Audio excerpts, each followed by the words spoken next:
So, I was on a plane just a few years ago flying from Beijing to Hangzhou in China, a flight of, let's say, 3 hours. I found next to me a Chinese boy, I would say no more than 10 or 11 years old. He was immersed in F. Scott Fitzgerald's The Great Gatsby. But gradually we fell into conversation. And he had flown that day from a pre-prep, not a prep school, a pre-prep in western Massachusetts, 4 hours to the Boston airport, straight out to Beijing, change in one of the world's biggest airports, and there he was. And The Great Gatsby's a favorite book of mine. I read it at 18, and we analyzed it for an hour. He got into income disparity in the United States, consumerism, class issues, dimensions of Gatsby. I didn't get till my 40s. And this Wan Xiling, he got it all at 11. Clearly he was a privileged kid from Hangzhou, capital of the richest Chinese province, home of Alibaba. But like it or not, he is the face of global education today. Coincidentally, when I arrived a little more than a year ago at Athens College, I had a visit from one of our distinguished alumni. He got his career start in the Athens College IB. He went on to be a senior manager for the IB and promoter of it in Asia and Southeast Asia, based in Beijing. And he said to me, look, aren't there ways I can partner with my alma mater? Because he had gone on to found a wonderful secondary school in Wuhan in China, exactly for kids like Wan Xiling, so they didn't have to go away and yet still could be assured of access to the best world universities. And as we discussed it, I realized we weren't even at the starting line. We didn't have dormitories for an exchange of students. In our IB of 300 students, it's 100% Greek. It's not global or diverse in that sense. So the lesson I take away from that is to be an international center for education, Greece is going to have to get up to the starting line, and that's going to mean some major changes of attitudes. It's going to mean preparing the infrastructure for these students. What would success look like? I would say success would be starting with international mindedness in our own Greek students. So they were curious and reaching out at the world, welcoming to foreign students coming here into Greece. Certainly it would also be a curriculum that would attract them. It would be a language that would be accessible to them.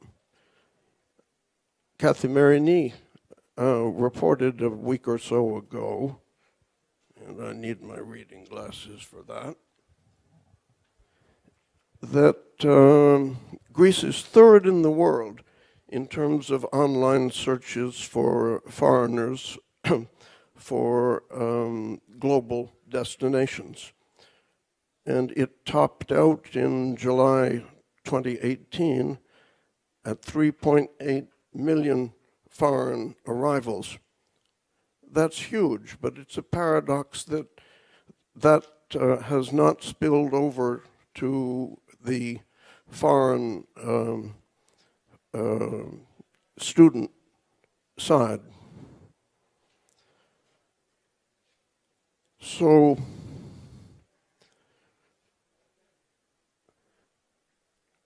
starting with location for foreign students.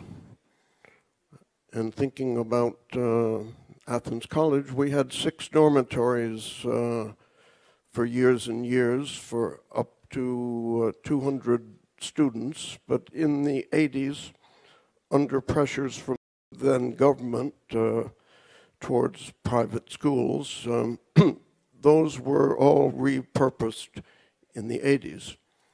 There was also waning demand. And with the closure of those dorms, that school went from being an international institution and a national institution accepting regional scholars from all over Greece to being a city school. That is regressing from the goal of being an international center. Of course, a dormitory has to be, if one were thinking of coming back to that in 2019, a family center, a warm, welcoming place with security and activity and provision for the students for weekends. And it has to most of all be a shared experience to come abroad, to come from China, to come from Denmark, wherever. It's to cross cultures. It's to mix with local, with Greek students. President Jackson, excuse me, is it legal to have boarding schools in Greece? Yes, there's some wonderful. I can think of. Does the law I can think allow? of 2 boarding schools that are very successfully Brilliant. functioning. I would like to compliment Anatolia College on its 60 bed capacity boarding facility, and the American Farm School with 300 kids. So when you said you were pressured by the government, not in legal terms. Not in legal It's not terms. that it was allowed and then it was. No, there were, banned. as you know, Right. in Thank the you. 80s, strong pressures against private schools.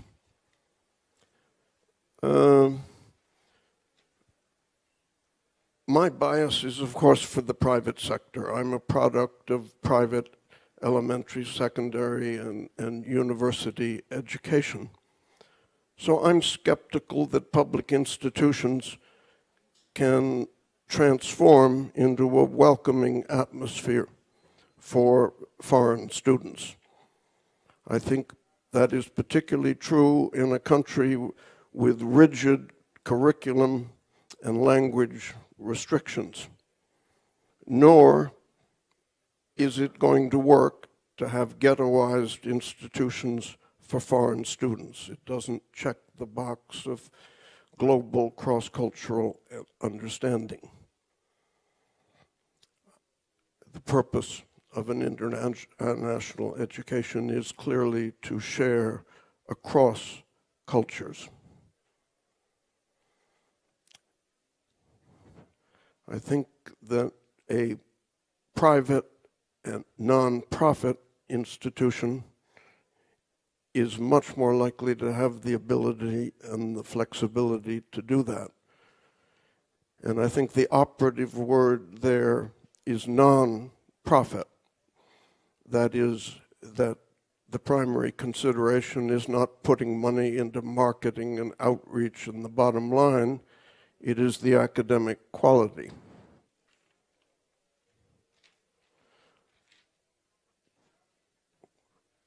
I think within the private sector, the obvious vehicle for international education in Greece is the IB, recognized by the Ministry of Education and by 153 countries around the world. Yet the full power of the IB, which has 5,000 schools in the world, which include 6,453 individual programs, has not yet been realized in Greece. Greece, in fact, of its 8,712 schools, has only 15 IBDP, the 2-year diploma program that leads on to university. And it has, in fact, only 6 institutions that have are in the process of acquiring the full IB spectrum. That is, the primary year program, the middle year program, and the IBDP program. The purpose of these programs is to educate the whole child, to produce creative and critical thinkers, responsible for their own learning, for them to make connections between traditional subjects and the real world, to develop communications skills, intercultural skills, and the global engagement that's necessary for the 21st century, thus forming a continuum of thought from kindergarten through graduation. It is also, with its regular inspections by educators from Geneva, it sets a very high standard. I suppose you could consider that a camouflaged assessment vehicle. The important thing is for the students to understand, why are we learning this? Why this subject? In other words, to contextualize what they are learning in their education. I asked my faculty to list what distinguishes this program, and like many communications that I get from them, it came back in a mixture of English and Greek. Let me just quickly skim through it. To develop oral and written communication skills, problem solving, innovation, creativity, social and cross-cultural skills, technology skills, research skills, increased flexibility, students to choose their own subjects, teachers to have options regarding the curriculum. Ενίσχυση επαφής των μαθητών με άλλους πολιτισμούς, comparative literature, δεύτερη ξένη γλώσσα, and on and on. What I have described, of course, requires relative freedom from government. Freedom from government in areas such as empowerment of faculty and a critical role for them in curriculum planning. Diversity. If you were an investor, you probably wouldn't put all of the money that you might have in a single stock or sector. What if 15 years from now, the rigid prescription of curriculum and timetables proves to be wrong? There should be, I think, diversity in the model itself and in the curriculum. And very important, flexibility. 20 years from now, the current students, or 60% of them, are going to be working in professions that don't exist today. That is striking to plan for. At present, well, let me say now, within the IB, what steps could a future government take to better take advantage of all it has to offer? At present, IB students in Greek schools undertake both the IB curriculum and the Greek language and literature program, a very stressful combination, and nevertheless, they are unable to take the Panhellenics and enter a Greek university without losing a year. These students do not seek to join the civil service and would benefit from increased competitiveness in order to get into foreign universities and in their careers. as well as less stress if the Greek curriculum were optional. Specifically, the IBDP could be declared officially by legislative act to allow students to opt out of taking the Greek classes, thus not receiving a Napolitarian recognized by the Greek state. This could be done because they are non-Greek speaking, or much better, simply by choice. The existing regime does not include a prohibition, nor does it explicitly permit the above, leaving room for interpretation.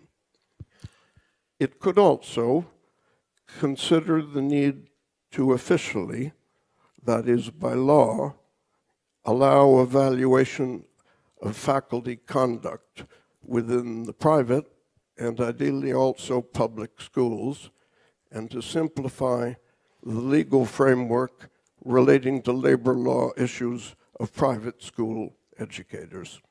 Σας ευχαριστώ πάρα πολύ.